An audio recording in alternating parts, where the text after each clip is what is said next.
This is Laura from the Peaceful Life podcast, and you're listening to Pop Goes Your World.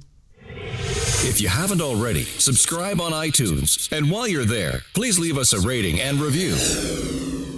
And now it's time for our feature presentation. I'm Chris McBrien, and the pop culture from Generation X is everything to me. And I'm Derek Myers, and I'm here to educate Chris on the great pop culture of today's generation. Episode 172, Beverly Hills Cop movie review.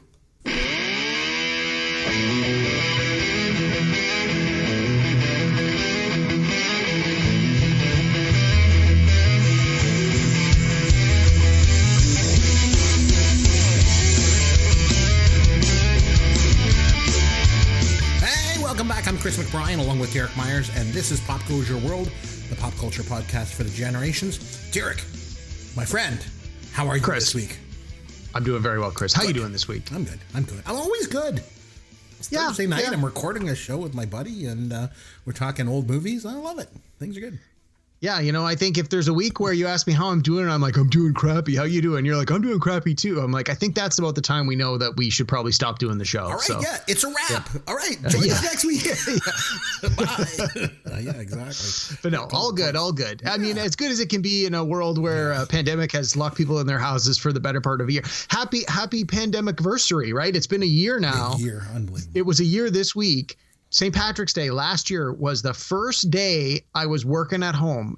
March 16th was the last day I was in my office. So it has been now a full calendar year where I have worked at home along with so many other people who are in the same boat. It is crazy. Do you remember what the last thing was you did sort of socially, or at least going out and doing like pop culture kind of stuff, like before all this came down? What was the last thing you did? I remember sort of the last big thing would have been my brother and I went to a hockey game, Toronto Maple Leafs game. And nice. I want to say it was like the Tuesday or Wednesday before the pandemic. And we were already sort of hearing rumblings that maybe basketball was going to suspend some games. And so when we were leaving, I remember we were leaving the game and my brother turned to me and said, this could be the last game we're going to for a while. And because I'm part of a season's ticket package, and he said, do you have any more games left this season? And I'm like, yeah, 2 or 3 games. He's like, those games may be delayed. And sure enough, he was right. They obviously canceled the games and refunded my money. So that was sort of my last big outing. Not that it was necessarily pop culture, because I don't necessarily put sports into that category, right. but that was the last big one. And that would have been, I think it was the Thursday before everything locked down. February the 28th of 2020. So just over a year ago, my wife and I were able to get a babysitter, and we went to see Honeymoon Suite in concert, and Prism opened up for them. And it was so awesome, and it was great. And we left our seats. We went down to the edge of the stage, and we were cheering the band on like we were like, I don't know, like 20 years old. And it was so much fun. And then next thing you know, bang, it all happened. So. Well, I got an interesting reminder in my social media feed today. You know how Facebook likes to do those things like, here's a memory from X number of years ago. So I got one today that showed up that said, here's a memory from 1 year ago. And it was the pictures we took of all the junk food we bought, anticipating, we might be locked in our houses for a week or two. What are we ever going to do? And it was like 30 bags of potato chips and 12 bottles of liquor and a case of vodka coolers and a whole bunch of soda. It was like, it's basically, it looked like kids moving into a dorm. Like that was basically what it looked like. And should have bought some toilet paper is what you should have. Well, yeah. What we did, if we knew now what we knew then, but yeah, it was like both an amusing picture and a sad picture, and like so much has changed, but so much has not in that year. So anyway, it is what it is. So let's focus on this week. Anything new in pop culture for you? So 2 things. I have started to watch a television show that is on Netflix. My wife recommended it to me. I'm not sure where she got the reco from, but it turns out as I've started to ask my friends about it, a lot of my friends have watched it. It's called Dark. Have you heard of this, Chris? No. Okay. Chris, did you ever watch Lost? Oh, yes. I watched Lost. One of the few things that I've watched since 1989 that I absolutely loved was Lost. Okay, well then have I got a show for you. It's called Dark. It's 3 seasons. It's 3 and done. The third season, I want to say it's relative. I think it dropped in late 2020, but again, we're so far behind on some of these shows. It's German, so you got to put on the English subtitles. But I mean, I don't think you're afraid of subtitles, so that shouldn't be a big problem for you. And it's a lot of weird mystery stuff going on. Like, I don't really want to say too much, but basically I've been telling people, if you watched Lost and enjoyed it, you're probably going to dig this show Dark. And it's got two parallel stories happening like 30 years apart. So you have sort of the now and then, and it's like this small town in Germany, and there's like weirdness going on, and you get to see like in the current story, the parents and their children. And in the older story, the parents are obviously teenagers and sort of the generation before them. And there's a lot of parallels happening. It starts off where they talk about like, hey, these children have gone missing, these teenagers. And they're like, well, 30 years ago, there was a similar thing where teenagers went missing, and it was almost like the same kind of schedule, so many days apart. And the teenagers sort of same kind of demographics. And so you get caught up in this, like, what's going on? Why are these kids missing? And then like weirdness starts to go, and it's so good. We can't stop watching it. My wife, we were watching it together, and she's like, I can't wait for you. She binged all 3 seasons before I even finished season 1. She's like, oh my God, it's so good. Don't Google anything until you finish this show. She's like, it's one of those rare shows where every year it seems to get better. She's like, most shows, the first season, you're like, oh, this is okay. And then it picks up, and then it's sort of the quality may dip as it starts to near its end. She's like, this just got better and better and better. She's like, every show was better than the one that came before it. I was like, okay, yeah, it's really good. It's called Dark. It's on Netflix. One thing I've been watching is, I've mentioned before, Sons of Anarchy. And we're into like season 6. I think there's 7 seasons. I just want it to be over. Like, my wife is just like, no, we've come this far. We got to keep watching. I'm like, I'm not enjoying it. It's the same thing every week. And the thing is, it's just like, there's not one redeeming character in the whole show. Now, I know in the past we've done things like we've watched Raging Bull. And like you've said, oh, there's no redeeming characters in this. But the thing is, it's a big difference for watching an hour and a half, movie that's a character study of, the underbelly of society than it is to invest 7 seasons in these people. But I've said to my wife, I want it to end. I want them all to go to jail. Every single one of them. I want them all in prison. That's how I want them all to end. That's how I want the show to go. So, and the other thing is, it was funny. I put it on the other night, and the opening credits come on, and it's Adrienne Barbeau. And I said to my wife, oh, Adrienne Barbeau is in this. And my wife is like, who? Who? Of course. I'm like, oh, you'd recognize her. You'd know her. And she's like, well, from where? I said, well, she was on Maude. And my wife is like, oh, yeah, because I watched that show so much.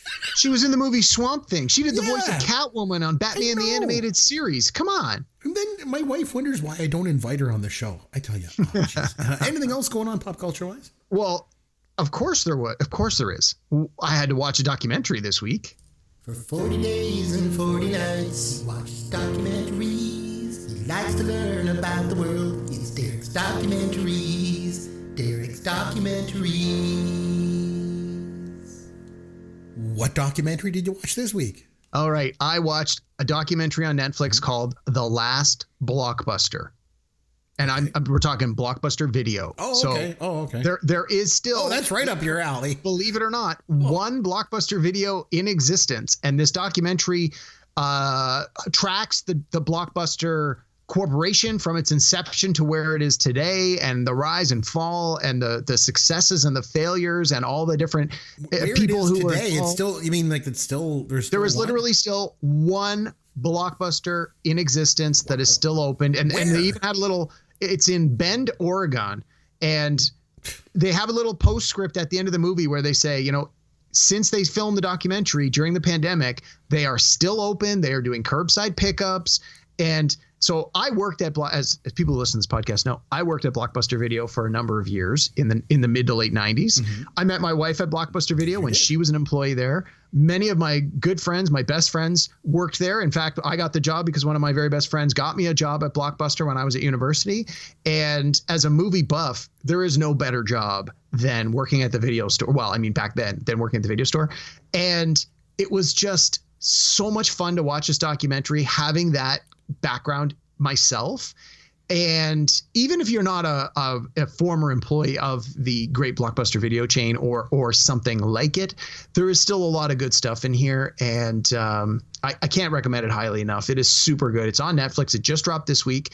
They do some interviews with some famous people. Like Kevin Smith is in it a fair amount. Obviously, he did the movie Clerks, which is about a guy who, one of the two main characters works at the video store, and he himself worked at a video store.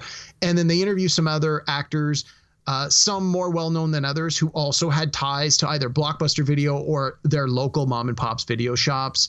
And but it's really the story about the Blockbuster Corporation, and then this one particular one that is the last Blockbuster and the family that works there and how they're a part of the community. It's really, really good. It runs an hour and a half. I would strongly recommend it. Even if you're not really a documentary person, this one has a lot of mass appeal. So take a watch. Chris, I suggest you give it a watch too. I think you'd really enjoy it. I probably would. One that I'm really going to enjoy. Now, I haven't seen it yet, but my wife just mentioned it to me tonight before I came in the studio. She's like, "Oh, I just saw this advertisement on TV for a new documentary, and it's called The Search for Canada's Game Shows." And I was like, "What? What's that?" And so I looked it up. And so it's a documentary series. So it's like a couple of seasons of, I don't know how many episodes is in each season. And it's a documentary about like looking, back at the history of game shows in Canada. And the thing is, we've mentioned game shows here on the podcast before. We've done a whole episode dedicated to them. And back in like the 50s in the United States, there was all these scandals that came out around the game shows. So it really allowed sort of Canadian game shows to kind of proliferate. And there was all kinds of Canadian game shows. It was a big thing for a while there. And I guess this documentary goes back and searches for like footage of it and tries to talk about the history of these things. And it's hosted by Wayne Cox. And he hosted a couple game shows himself, including Acting Crazy and Talk About. Remember those shows?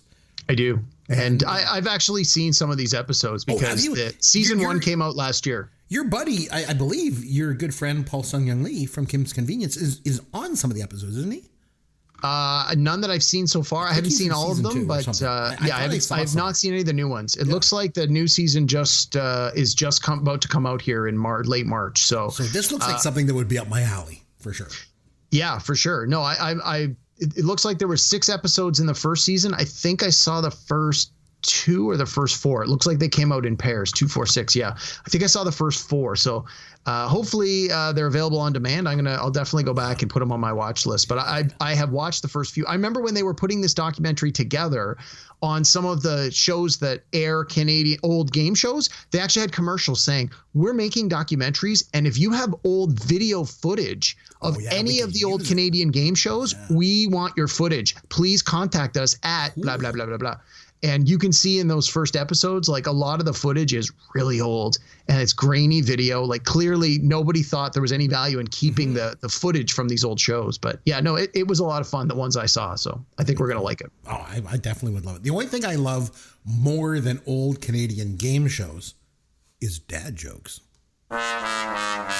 Here's your dad joke of the week. Okay, Derek, since we're doing Beverly Hills Cop this week, I thought I would do kind of like a cop criminal joke for everyone. Okay. So are you ready? Is the joke itself criminal? They always are. They always are, baby. Okay, Derek, what happened to the criminal who stole a lamp? I don't know. He got a light sentence. We need to lock you up for telling that joke.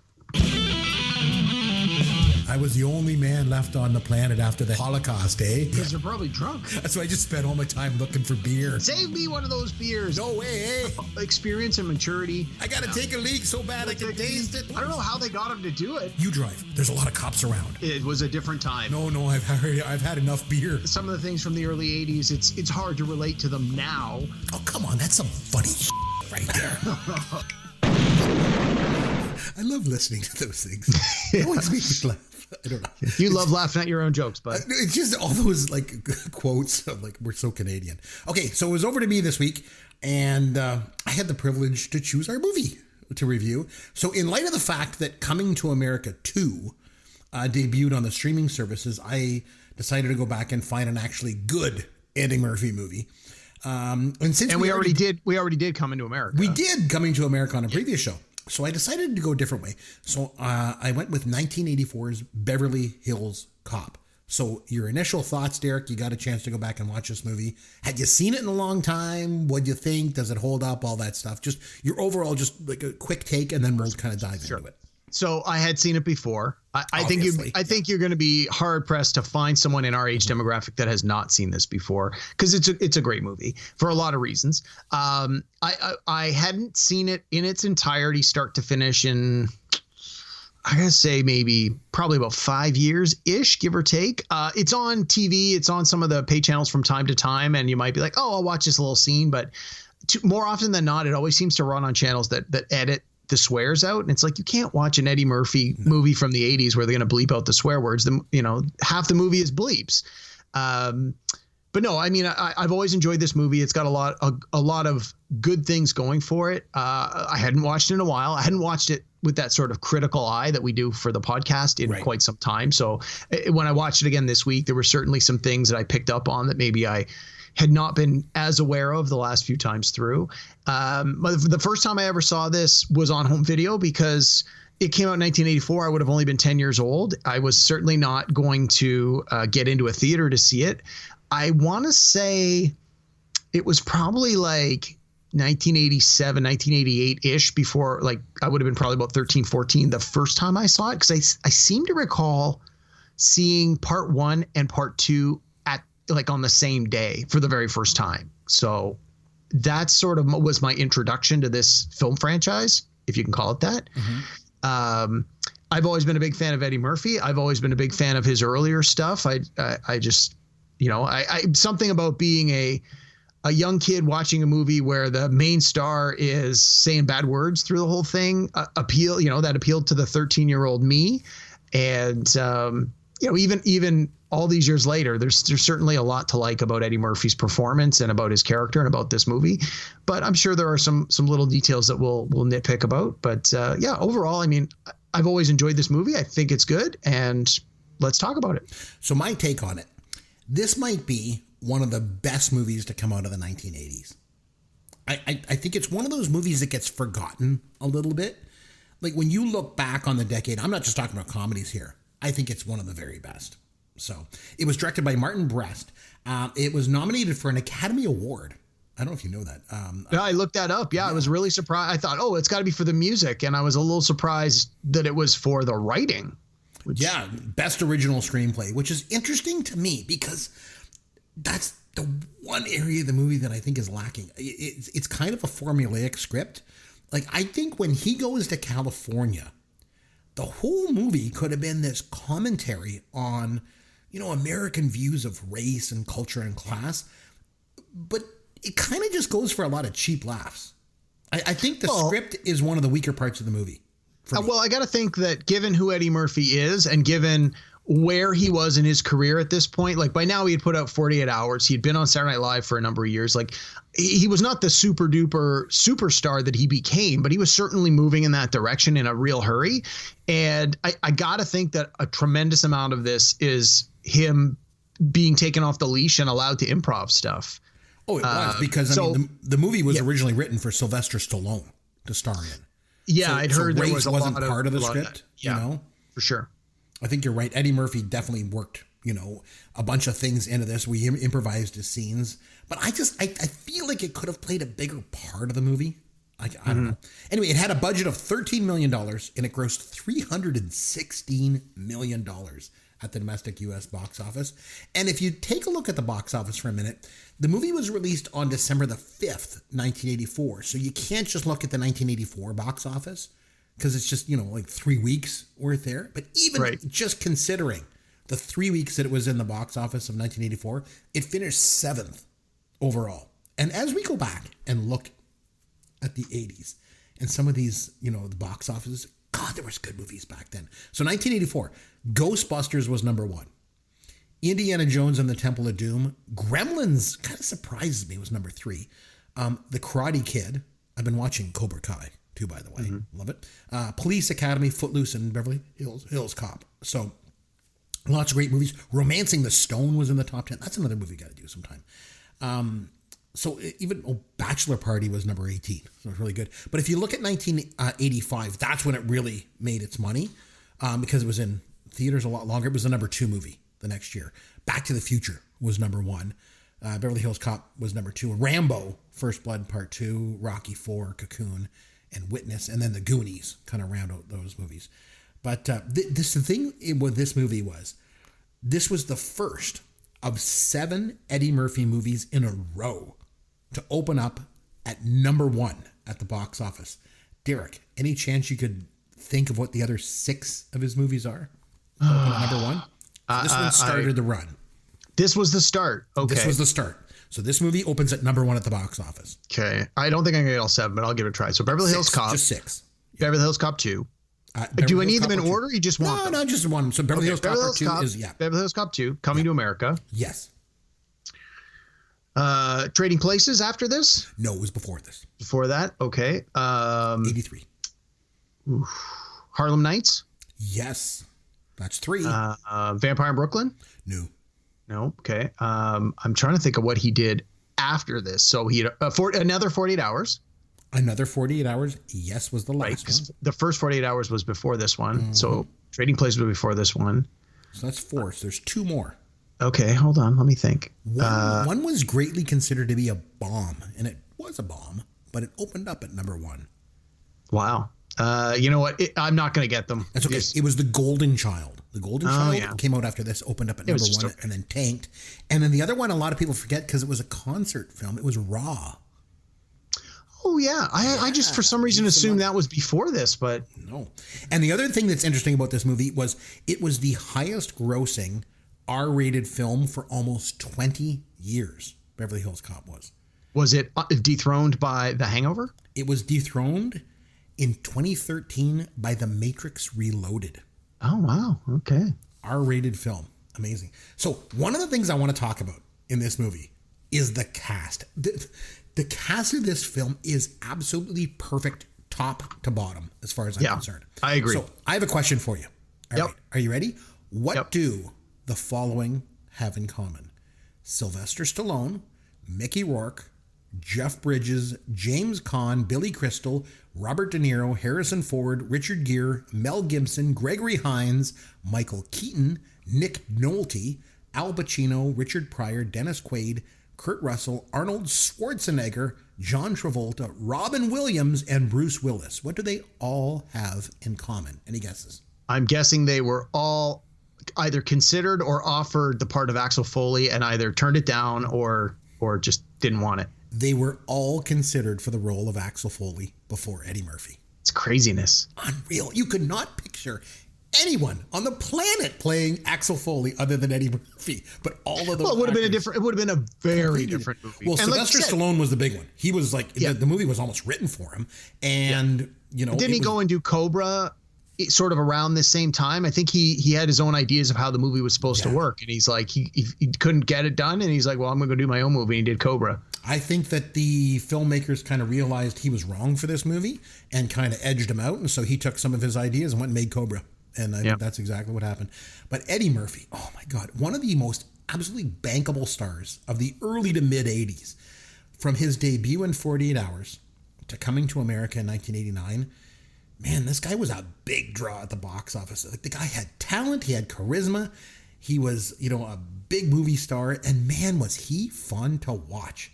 I remember right from when he first debuted on SNL. Now, keep in mind, on Saturday Night Live, this was after the original cast. So Belushi and Aykroyd and Radner and Jane Curtin and Lorraine Newman, Bill and Murray and Garrett Morris, after they had all left the show. This new cast, how shall we say, was less than stellar. Although it did feature... They left some pretty big shoes to fill, in all fairness. I know, but still, there was...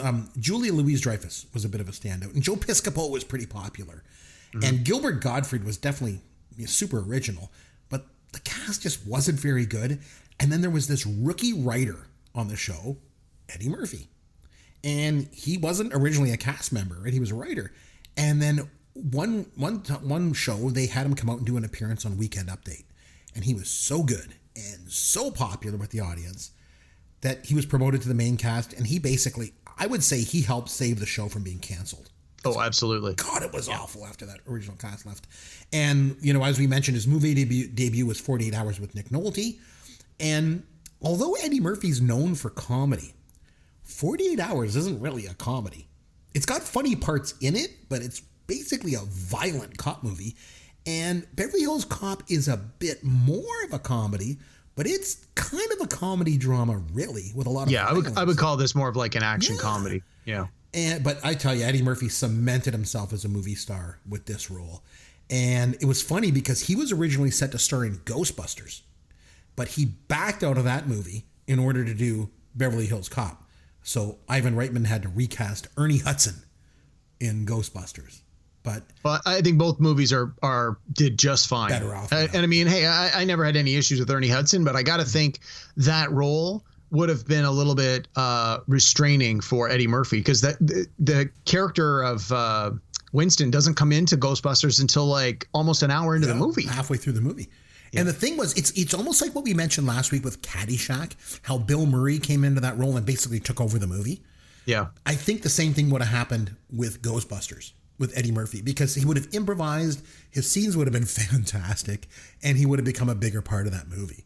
But I think the movie might have been hurt for it. Like I think so too. With Ghostbusters, it was very plot driven, and I think that the characters needed to be in their paces, and not to take anything away from the performers in Ghostbusters, but I mean, I'm totally talking out of my butt here. I don't know for certain, but I would, in my mind, if Eddie Murphy had been cast in Ghostbusters in the role that you just talked about, I think it would have hurt the movie overall. I don't think it would have had the staying power for the reasons it does. And I think, and then we would have been denied his breakout here in Beverly Hills Cop. So yep, I think everyone worked out okay. Yep, I agree with everything you just said. It's funny, you mentioned when we were talking about Ghostbusters, when the studio execs first watched the first screening of this movie, of Beverly Hills Cop, Ghostbusters had already come out and was very popular. It was like, the number one movie at the box office for that year. And the studio execs I think they just watched the opening scene with the truck and the cigarette truck. Yeah. And the one guy turned to the other guy and said, "This movie will be bigger than Ghostbusters. It's that good." And it ended up being that way. Okay. So other cast members, I really want to get into the cast in this. Lisa Eilbacher is one I want to talk about. She is so unbelievably beautiful. And she retired from acting back in the 90s. I think she really peaked with An Officer and a Gentleman in this movie. She did a lot of stuff, mostly TV back in the 70s. Like she did The Hardy Boys and The Winds of War. I remember seeing some photos of her, and it came out after, like in the 90s, 2000s. And she obviously got some plastic surgery work done. And I know there's a lot of pressure on Hollywood actresses to maintain their, looks, quote unquote. But this is one person, I really wish we could have seen her age naturally. I think she was one of the most beautiful women I have ever seen in the movies. And she was great in this movie too. This is the only movie I ever, or thing I ever remember seeing her in, whether it's because I didn't watch any of the other programs that she was a part of, or I just don't remember her being in any of those. But yeah, I mean, I thought she did a great job, and she's certainly very attractive. But to me, it's like, she wasn't the standout performer in this, in my mind. Not to belittle her performance. I think just the role itself was a very limiting role.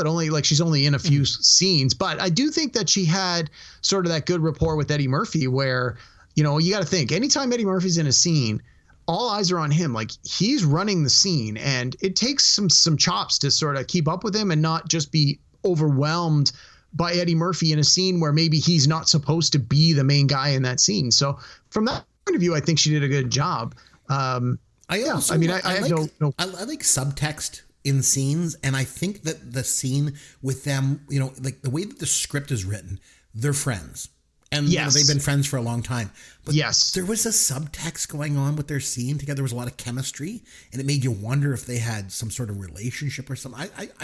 I thought she was really good in this. I liked it. I never thought that. Never once. I did. In fact, upon more recent viewings of it, and I've heard a few people say this, that it's possible that there was probably a potential more of an attraction between Eddie Murphy's character and his buddy that gets killed at the start of the movie. I mean, the guy literally says, "I love you, buddy." I mean, and I know that's supposed to just be two buds saying like, "Hey man, I love you. You're my brother." But, some of the things I've read in more recent years say, like, if this movie had been made a little later than 1984, if that was the intent, then that might have been played up a bit more. But I mean, I don't think that's really in this movie. But I'm not necessarily just dismissing it out of hand. But I never got the impression that there was any sort of sexual chemistry or any sort of sexual past between them. I always just got the impression these are two people that have a shared history. They probably went to high school together for years and had a lot of the same friends growing up. And then they're friends. It's like your friends. It's like your best friend's sister. It's like you're just a person who's been in my life this whole time. I'm not attracted to you. You're just a friend. Anyway, that was always my take on it. I'm glad you kind of mentioned that with James Russo's character, Mikey Tandino, because at the beginning, that whole scene that they had, I love you, man, and all that was a lot more drawn out originally, and there was a lot more going on in that scene, and it was the studio execs that cut it. They insisted it be cut down because it was coming off as a little bit too sexual. I was going to say inappropriately gay for 1984. For 1984, exactly. Yeah. And the other thing with James Russo, I don't know if you recognize him or not. He was also in Fast Times at Ridgemont High. He's the guy at the end of the movie that tries to rob the convenience store. Remember Judge Reinhold throws the pot of coffee? Oh, really? Yeah, that was him. I didn't. I mean, I remember the scene, but I don't remember that's who that was. Okay, Bronson Pinchot. That whole Akmel Foley is here to see her. He was so good. The part where he's like so after the whole scene with Eddie Murphy where the assistant comes over and he's got his shirt unbuttoned and he's like, button that up. He goes, that's not sexy, that's animal. Yeah. For some reason, one of my college roommates, he just thought that was the funniest line of the whole movie. And for years, he would just out of nowhere, whenever someone had some inappropriate dress style, he'd go, that's not sexy, that's animal. And it was like he would try and do the Bronson Pinchot. So for me, every time I watch this movie, that line, I always laugh harder just because I now have this little inside joke tied to it. So, yeah. And you talk about scenes that got cut. That's another one because him and the other character, they actually had a lot more screen time originally in the script. Like it was the pair of them. And they ended up, cutting a lot of it, and you only see the other guy briefly. But this whole, I got to sorry to interrupt here. Yeah. I got to think that this was an example of there were some dialogue direction in the script, but you had these actors who were obviously gifted improv actors who they were like, okay, read it as we've written it, now go to town. And because I got the impression that a lot of that stuff with him and Eddie Murphy was just some riffing back and forth, and it was. Okay, Eddie Murphy is the A+.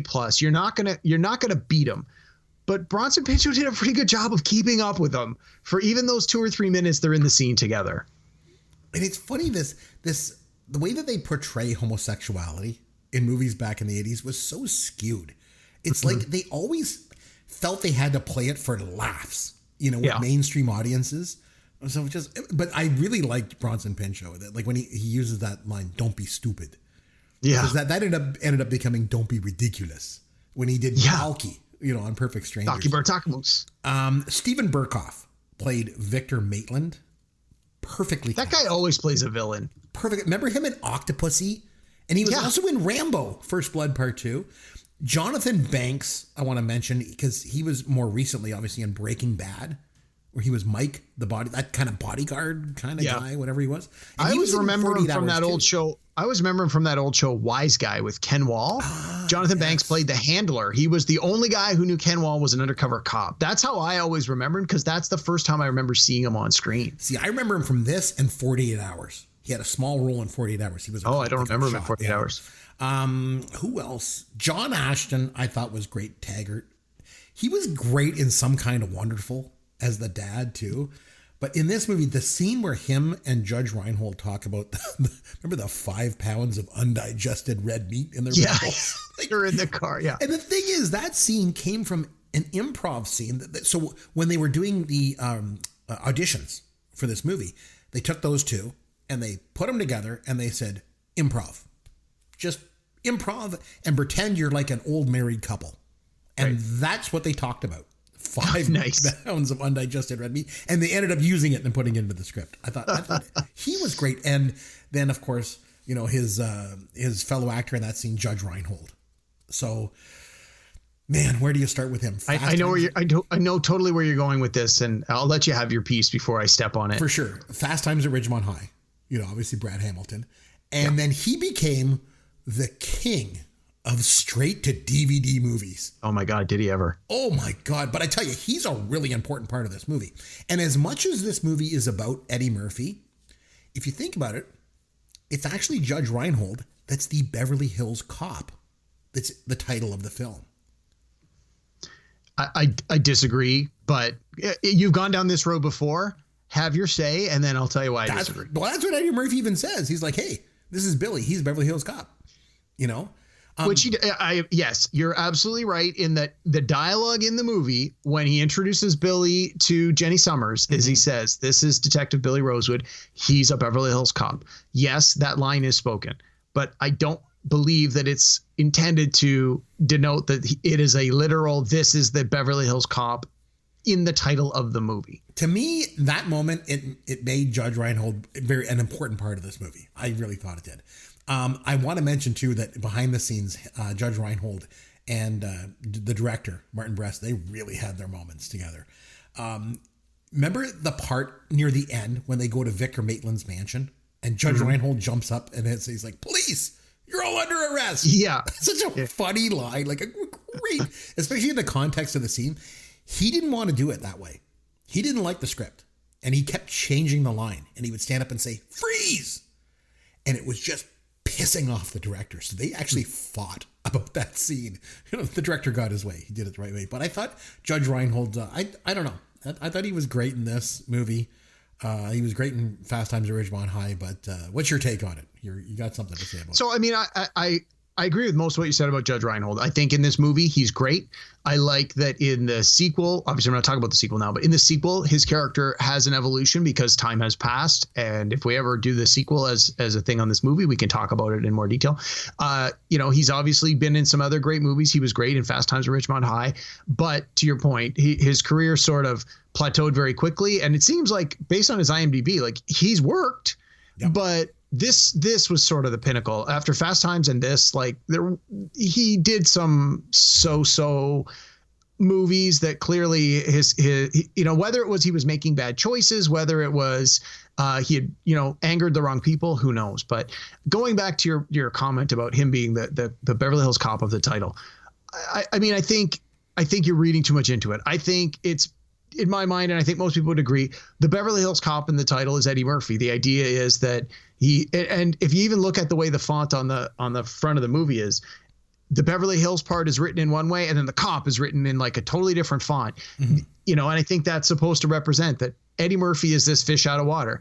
He is the cop who has come to this, you know, this faraway land to be the differentiator. And I think if the intent was to, you know, try and get you to think that, well, no, we're really talking about the locals, it would probably have an S. It would be Beverly Hills Cops more than one. So I've always, I mean, you're going to take a lot to convince me, and I don't really think that you're going to do it here, that the Beverly Hills Cop in the title is Eddie Murphy. I'm not going to bend on that one. I think that it's just, it's too literal. The title is literal. It's on the nose. Yeah. Don't read into it in this one. That's fine. And the other thing about Judge Reinhold, what's with his first name? Who names their kid Judge? What's up with that? That's just weird. Well, and I think there was a very short-lived Kevin Smith animated show called Clerks, based loosely on his characters from his movie Clerks. And in a couple of those episodes, the characters have to go before a judge, and they literally have Judge Reinhold as the judge in the court. Nice. Because they're making fun of the fact that his first name is Judge, which always made me laugh. So. Yeah. Another thing I want to mention in this movie, other than the cast, is the music. It was fantastic. And like any great film, the music, it just makes, you know, takes it to another level. And that's certainly the case here. The Heat Is On by Glenn Frey to open up the film. It's so good. It's such a good, catchy song. And it's almost like the movie itself, like I mentioned at the top, you kind of forget just how good this movie is and how important it is to the 80s. Same thing with this song. It's like, what a great song. What a great 80s song this is. And also, the Neutron Dance for the Pointer Sisters. Yeah, the Pointer Sisters. Just put them back into the spotlight as music stars. And the thing is, they originally wrote this song for the movie Streets of Fire. And it ended up in this movie, thank God. You know, the song is just so good. What a great way to do it. And then, of course, the instrumental by Harold Faltermeyer, Axel F. Yep. When does an instrumental top the charts, in the music charts in the United States. Well, this one did, and it's just so catchy. The music is a really, really important part of this movie. Okay, so let me ask you this, hypothetical here. If they had a way to take this movie and remove all the music, what do you think it would like? Do you think how different would this movie be? It would be different. It would be very, very different. It would be very different. It would. I don't think it would be as good. I think you need the music to help I think that in general, you need the right music to help set a moment, set the tone, and the music can help convey an emotional feeling. Like that's the magic of music. And I think that the music in this movie is so perfect of its time that it really it helped make a good movie a great movie. And to your point, the Axel F topped the charts. And I think that then paved the way for, I think it was a year later or 2 years later, the Miami Vice theme. Same idea, all instrumental, topped the charts. And it's like, that wouldn't have happened if this one hadn't come first. I firmly believe that. I mean, any great movie has action, pace, and plot. But without great characters to motivate it, none of it makes sense. But without great music to also take it to another level, it's just not the same. And I definitely think that's the case here. But I think the movie was very well directed, and Martin Brest, he didn't do a whole lot. Actually, David Cronenberg was actually asked to direct this movie originally, and he turned it down. Go figure. But Martin Brest didn't do a whole lot else. He did this, Midnight Run, which was another great movie. Scent of a Woman, I thought was great. And then he did Meet Joe Black. I never watched it. And Gigli, it was terrible, which was just a bomb. Never saw it. He was kind of done. So he hasn't done a whole lot. But a couple scenes I want to talk about in this movie. Sure. So we mentioned already the opening scene with the cigarettes in the truck and the truck chase. Mm-hmm. It immediately establishes Eddie Murphy as this sort of chameleon. The way he acts like he's a criminal, and he's doing the deal with the stolen cigarettes, and then the truck chase. And you can tell it's really Detroit in the background, even though they shot some of it, out in California. But that scene, there's two parts of that scene. Okay, so this movie is very quotable. As I've said before, my wife and I, huge movie junkies, TV junkies. We quote a lot of pop culture to each other in our everyday lives, in our peer group. This movie has some really great quotes, and some of the ones that we use continuously come out of that first sequence. There's the one where the cop comes up to them in the back of the truck, and he's like, "You know what happened, officer? It just stopped. It just stopped, man. Stopped." Anytime in my house when something stops working, that's the line. It's like, what just happened? Like, say there's a power outage, the cable box goes out. It's like, it just stopped, man. It just stopped. Like, we use that line at least once a week, every week since I've met my wife. It's crazy. And then the other one is where he goes, you look kind of familiar. He goes, "No, man, I'm from Buffalo." Yeah. Anytime, because we get Buffalo television here in Toronto. We get some of our American feed comes from Buffalo. Anytime we're watching TV and they're like, "This is Buffalo Network Eyewitness News" or whatever, 9 times out of 10, the wife will turn to me and go, "I'm from Buffalo, man." It's like, again, it's just, you pick up on the littlest things and you make them a part of your everyday lexicon. It's just, this movie is so good for that. The other thing I want to mention about that truck chase too is, if you remember back on the episode you and I did about our pop culture pet peeves, I mentioned Fruit stand? Yes. All car chases in movies have a crash into a fruit stand at some point. And this one's no different. They just put a spin on it. And if you remember, it crashed into a fruit truck. Yeah. So, I don't know. I just thought that was funny. Okay, another scene I want to mention, close to the top of the movie. The chief of the Detroit police chewing him out. That scene is so fantastic. The language out of this guy. So, this guy was Gilbert Hill, is the guy that played the role. He was actually a real life Detroit police officer that played Inspector Todd. And he actually went on to become the president of the Detroit City Council.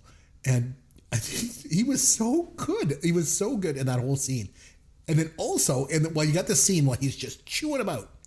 Paul Reiser is in the scene in the background. "This is not my locker." Such a memorable role. And it just goes to prove that, that old adage that they had in theater, and it applies to movies as well. There's no small parts, just small actors. Yep. He just elevates his character. Just like I always like, that's one line of this movie that I always go like, this is not my locker. I just love that. Also the scene in the strip bar, I think is so I was just about to get to that. good. This is one of my favorite scenes in this movie, and I'll tell you why. So Why? I think this is a pivotal scene for a number of reasons. So first of all, I think it's great the way it plays out. But up until this point in the movie, the Beverly Hills Police Department, they don't really know what to make of Axel Foley. He's been accused of trespassing. He's been accused of disturbing the peace. They've arrested him a couple of times. Like, he hasn't demonstrated any reason for them to believe him or to trust him, or to give him the respect that police officers will often give other police officers. And maybe things were just different in the 80s. Maybe it's a race thing. Maybe it's a demographics thing where he's clearly a guy who doesn't have any money, and this is Beverly Hills where everyone has money.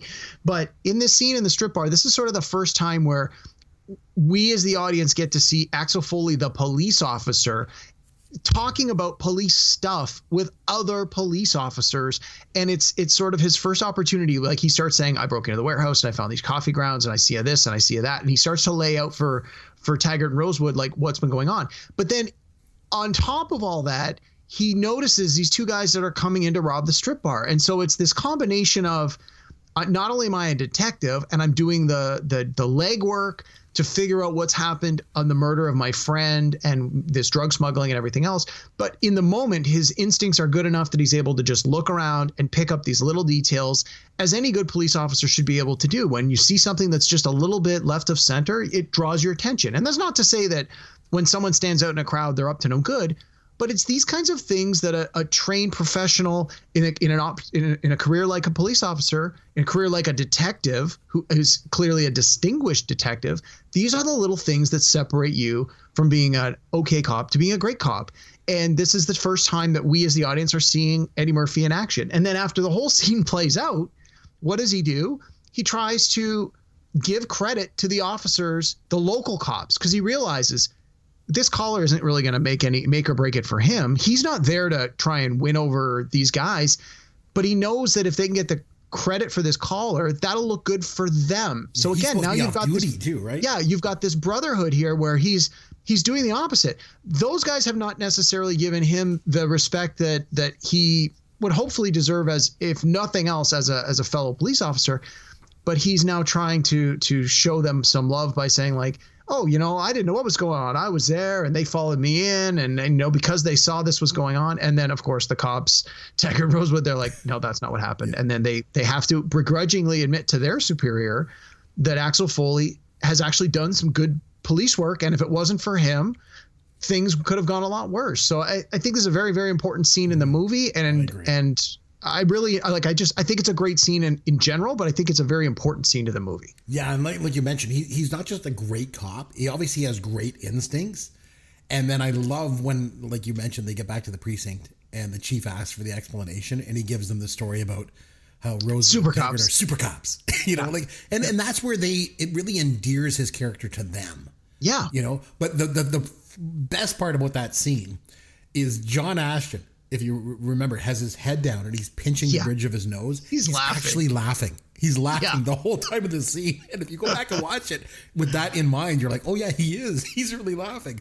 So, and the other thing I like is when, just a bit before that, when Taggart and Rosewood arrest Foley because he got thrown out of the window.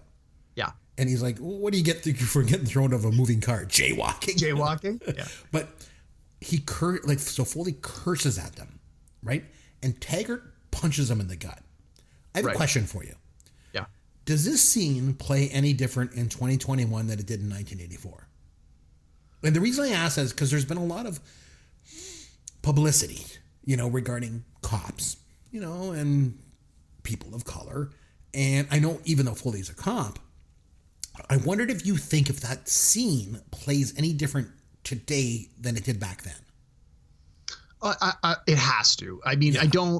I don't think you would. I think a screenwriter, any screenwriter who is worth half their salt, is going to recognize that having an old white police officer strike a young black man in that way in this context, even though both characters are police officers, is not going to fly. No matter how much you try to set up the context, no matter how much you maybe have the version of the Eddie Murphy character, quote unquote, deserve it.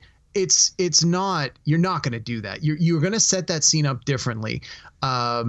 Just the optics of what it represents are just, they're so inappropriate. You're not going to. You're just, there's no upside to doing it. There are better ways to make that point, knowing what we know now versus knowing what we knew then. I also really like the banana in the tailpipe scene. Yeah. Yeah. And originally the script called for it to be a potato, but they didn't have a lot of time to shoot the scene. So Murphy suggested bringing in Damon Wayans, who was an unknown actor at the time. Right. And I believe this was Wayne's first on-screen performance, first right? one. Yep. Yeah. And you just do this little part of, giving him a banana from a fruit tray. And then I love when he meets up with the other cops that they put on the scene. He's like, we ain't going to fall for no banana in the tailpipe. And he's like, man, you got to say it, more ethnic. Yeah. You've been hanging around this white guy too long. Yeah, you've been hanging around them too long. And then the other thing I wanted to mention was when Axel tries to get into Victor Maitland's men's club, and he's like, and the guy's not going to let him in. And he's like, okay, tell him Ramon, the fella that he met a couple weeks ago, again, playing that whole homosexuality thing for laughs, back in the 80s. And he's like, tell him Ramon has herpes simplex 10. And the guy's like, why don't you tell him? Yeah, maybe you should tell him. Yeah. I think that would be best. Yeah, me too. That whole scene, it just seems so 80s. It dates the film, but again, I don't know, between some of the sensibilities in it, the acting, Eddie Murphy at his prime, the music, the script, the different.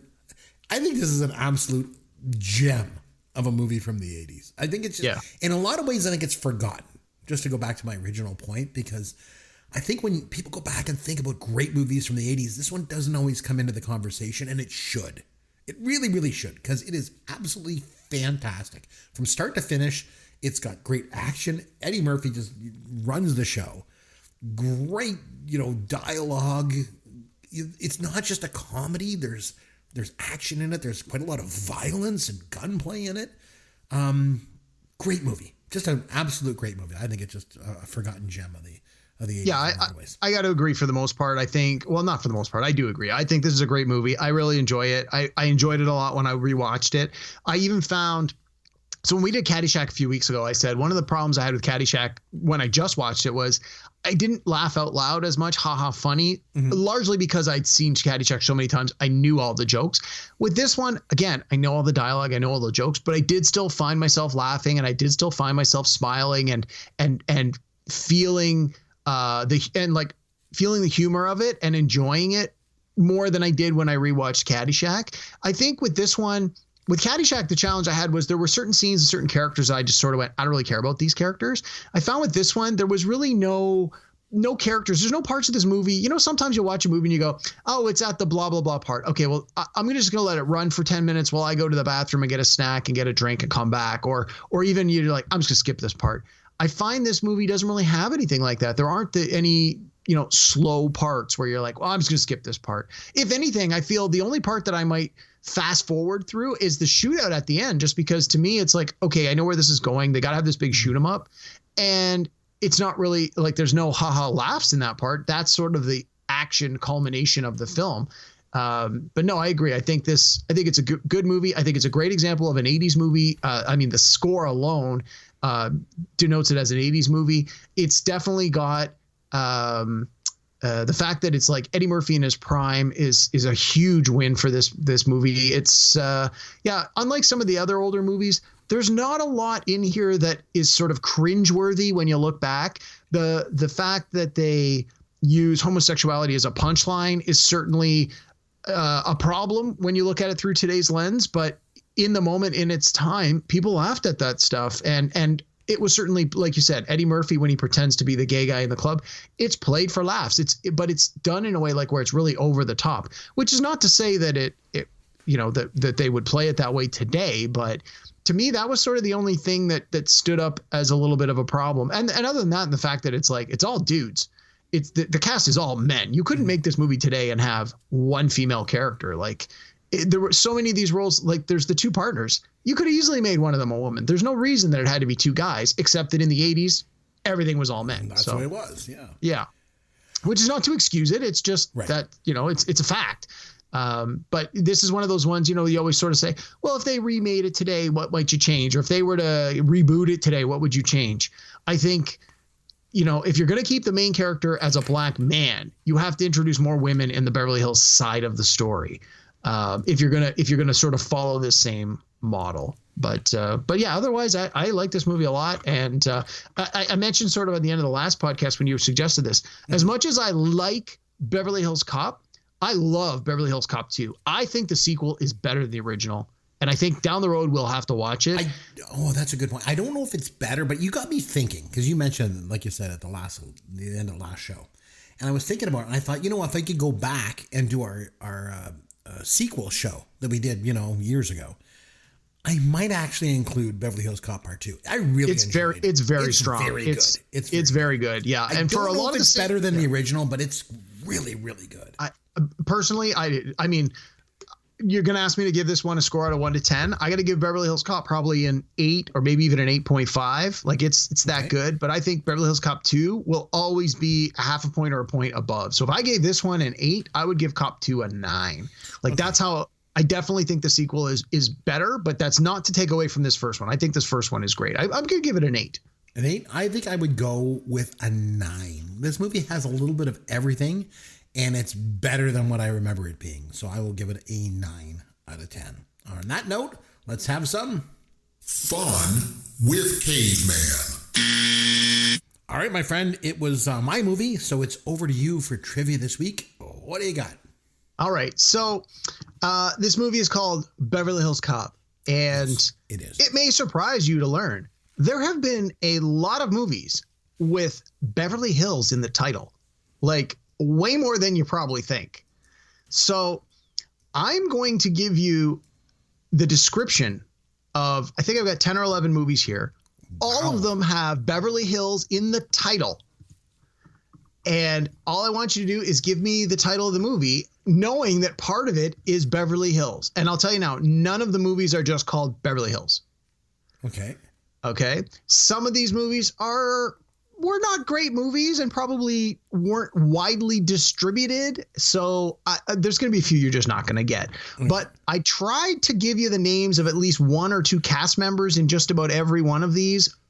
Because I was surprised at even some of the ones that seemed like they were really B-list movies or movies that maybe probably not direct to video, because some of them came out in the 80s, but there were some names where you're like, really? That person was in that movie? How have I never heard of this? It's like, well, because the movie sucks. That's why. But okay. So there's some easy ones. There's some hard ones. I'm going to throw them at you. I honestly don't expect you to get them all. Some of them there's no way you're going to get them. But in order to keep the theme going, they all have the name Beverly Hills is in the title. I can think of a few off the top of my head. Apparently, interesting. Yeah. 4 of these movies came out in 1989. So I'm going to start, since that's sort of in your wheelhouse. I think I maybe need to have a beer for this. Yeah.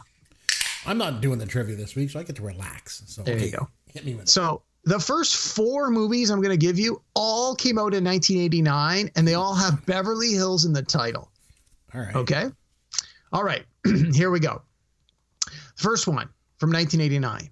A soon-to-be divorced Beverly Hills socialite, played by Shelley Long, is determined to prove to her husband, played by Craig T. Nelson, and herself that she can finish what she starts when she becomes a mentor to a local girls' social club. Oh, that was Troop Beverly Hills? Yes! Yeah. Nice. Okay, that was I wanted to give you one that I thought you could get off the bat, because these next few are Cheers to do this movie career. That's what she came up with. God. Yeah. Terrible. Yeah. All right. This one's a little tougher. A doctor, played by Frank Gorshin, and a mortician teamed up to do reanimation experiments on corpses using money borrowed from gangster Vic Tayback. From 1989, it's got Beverly Hills in the title. I don't know.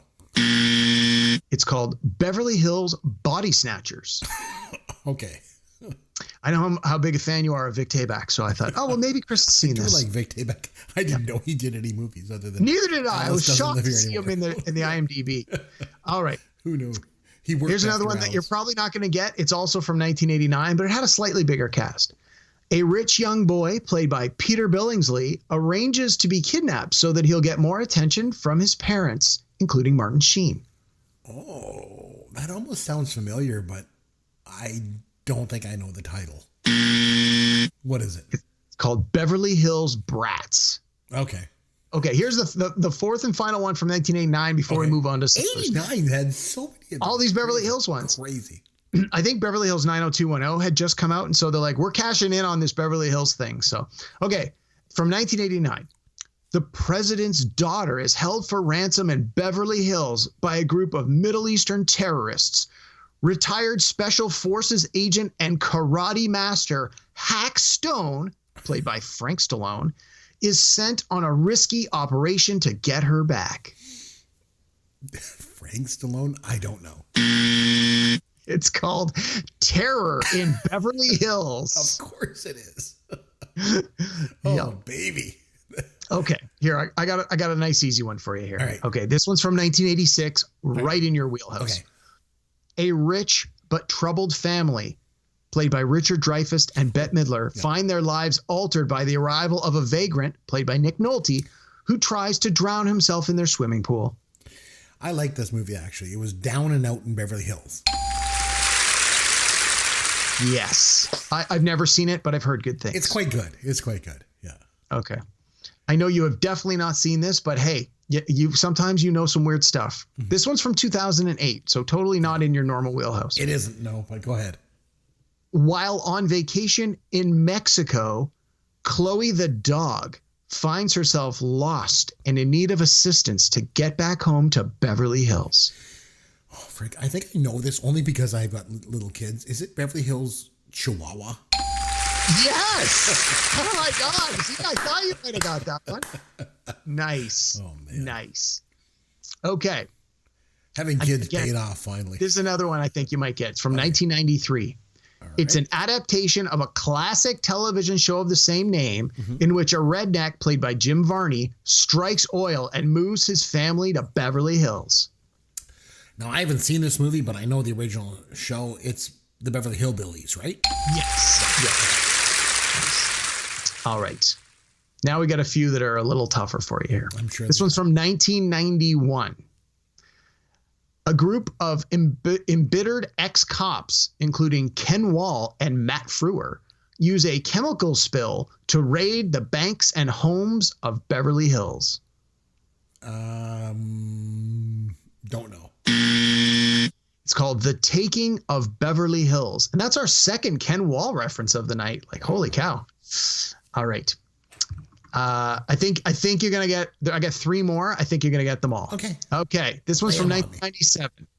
A big-hearted but bumbling orphan, played by Chris Farley, travels from Japan to Beverly Hills on a mission to help a woman investigate her shady boyfriend.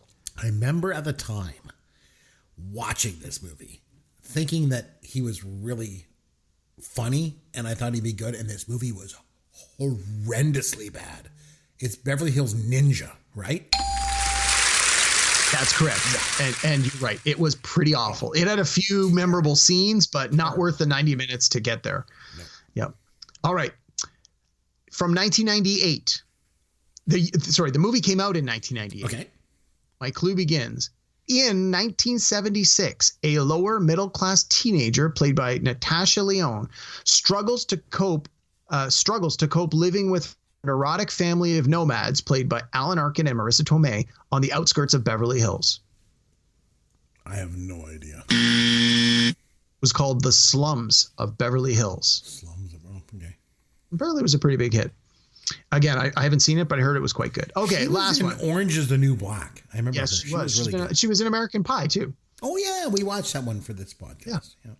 All right, last one. Nice, easy one. Okay. A Detroit police officer returns to Beverly Hills to help local police investigate the near-fatal shooting of their chief and the series of alphabet crimes associated with it. That was definitely Beverly Hills Cop 2. Yes, there we go. Nicely done. All right. Okay. Well, I got a couple. That was tough, man. Well, who knew there were so many movies with Beverly Hills in the title? I never would have thought there was that many. I would. No. Right at the top, you mentioned. I thought, well, there's Beverly Hills Cop. There's Down and Out in Beverly Hills, and I can't really think of any others. Beverly Hills Ninja. Until you mentioned Chris Farley, and I was like, oh yeah, Beverly Hills Ninja was that one. Other than that, I was kind of just grasping at straws. So that was good stuff. Okay, so I picked the movie this week. It's over to you for next week, Derek. Now we're trying to find some sort of thread or connection between the films. So it's your turn to pick a movie. How do you want it to connect into Beverly Hills Cop? So I got a few threads we can pull on that all sort of tie this together. So I'm going to recommend a movie to you that's about cops and a drug deal. So that sort of ties into what we're doing. I'm going to reference the movie that we're going to watch has a small but memorable part by Bronson Pinchot, who we talked about earlier. And the movie I'm going to ask you to watch is directed by the guy who directed Beverly Hills Cop 2, which was Tony Scott. So the movie I want you to watch is True Romance from 1993. Interesting. You know, I've heard about True Romance. I've heard a lot. I've never watched it.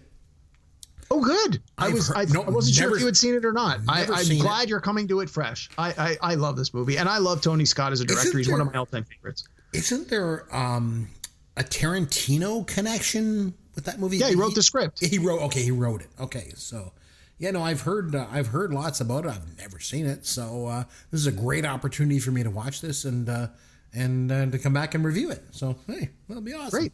Right. I was trying to find something a little newer, but I was having a hard time connecting the dots, and I have a list of like 7 or 8 movies that I want to try and get you to watch, and this is on that list. So I thought, you know what, this is probably my easiest connection, given where we were. And 93 is a little early for me. I know that's just sort of on the edge of your comfort zone, but I'm glad you haven't seen it. So I'm really looking forward to hearing what you have to say about it. It is in typical Tarantino style, very violent, like exceptionally violent. So I know your wife will sometimes sit down and watch these movies with you. I seem to recall that she's not a big fan of the overly violent picks. So this may not be one for her, but hey, you never know. When we talked about our favorite directors, wasn't Tony Scott one of your favorites? Yeah, he's like my number one or my number 2. Yeah, that's what I thought. So I love Tony Scott's film. He's great. Okay. Well, this should be pretty interesting. So I'm looking forward to it. And the thing was, looking back to Beverly Hills Cop, it's not really just a comedy. Like, there's a lot of violence going on in this movie too. Like, so I think people forget it. I certainly forgot it until I went back and watched it this week. So, that'd be a good tie-in. I like it. All right. So, tell you what, you come back next week and we are going to review the Tony Scott film True Romance. But until then, this is Chris McBrien for Derek Myers saying thanks for listening to Pop Goes Your World, the pop culture podcast for the generations.